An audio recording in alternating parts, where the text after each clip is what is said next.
Today we're going to look at how you can become your own sailing coach. So coach yourself. We're going to have a look at some ideas to help you develop your sailing skills as we come out of lockdown. Now there are some tools that will help you develop your skills. The first one is that whenever you go afloat, you're going afloat to train, test and make sense of what you're doing. You can always make what you're doing easier or harder depending on your level of skill, and you can increase or reduce the amount of time and space that you have to do something. And most importantly, use a buddy or have the ability to give yourself feedback on what you're doing. It's important to set yourself clear goals. You need to know what success looks like, so there are some video clips that will help you. And you need to give yourself a score to help you make progress. And one way of doing this is using Johnny's RAG rating. So his RAG rating, red, amber, green. 1, you can't do it yet. 2, you can do it sometimes. 3, you can always do it. And a way of thinking about that, maybe looking at something like starting, is full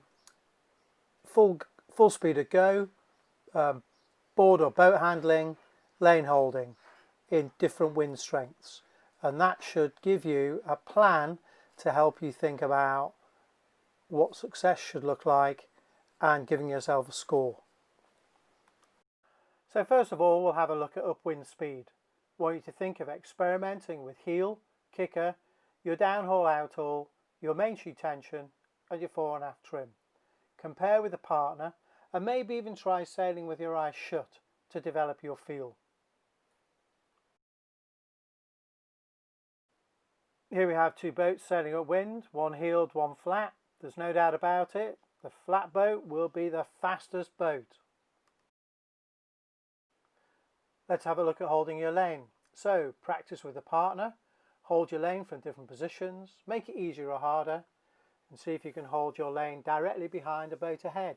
If you get more than 2 or 3 boat lengths apart, stop, have a chat and start again. So here we have a 29er sailing upwind on its own.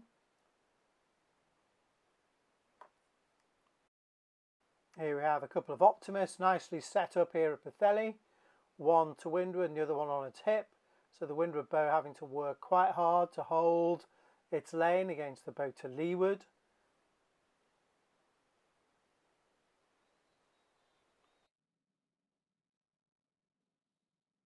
Next we'll take a look at judging the windward mark ley line. It's an interesting challenge for everybody. So let's just have a look at an example here. So boat coming along on port, tacks onto starboard. So what are the cues that you have to use to know that you can tack onto starboard and fetch that windward mark? So which shoulder do you look over and what affects when you can tack? So here's an example of a windward mark. So we've got some sailors coming in on port tack. They're quite close to the mark, so it's easy to judge. One boat's doing a punch through, tack, controls off, bear away, off you go downwind. We'll also just have a quick look at leeward mark rounding. So the principle of wide in, controls on, tight out, getting the main sheet in and holding a nice lane out of the leeward mark rounding, which gives you options to either carry on or to tack off. So good job. Well, there are 2 types of penalties that we might need to take: a 1-turn penalty for hitting a mark and a 2-turn penalty for a boat-on-boat incident around the racecourse. So whichever class you sail, it's important that you know how to take your penalties as quickly as possible to get you back in the race. So here's just an example of an optimist sailor just practicing doing a 2-turn penalty, working out what's quick for your class of boat so that you can get the turns done, keeping out of the way of other boats and get back in the race. So here's a way of putting a lot of the skills we've looked at together in an activity simply called the gut buster.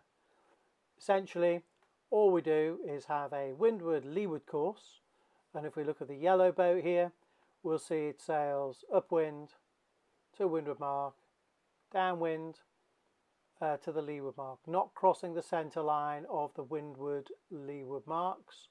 And then the blue boat, giving an example of sailing upwind, taking a 2-turn penalty, then going around the windward mark, simulating having to do a 1-turn penalty, and it's really demanding. So do it either as a 1-turn penalty or a 2-turn penalty. If you can do both, good on you.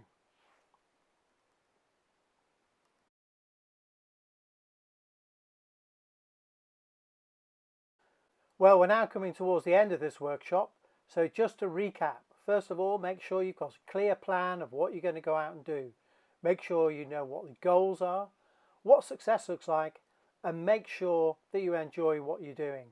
Develop your skills and have a lot of fun doing it. That's all from me. Thanks for now. Bye.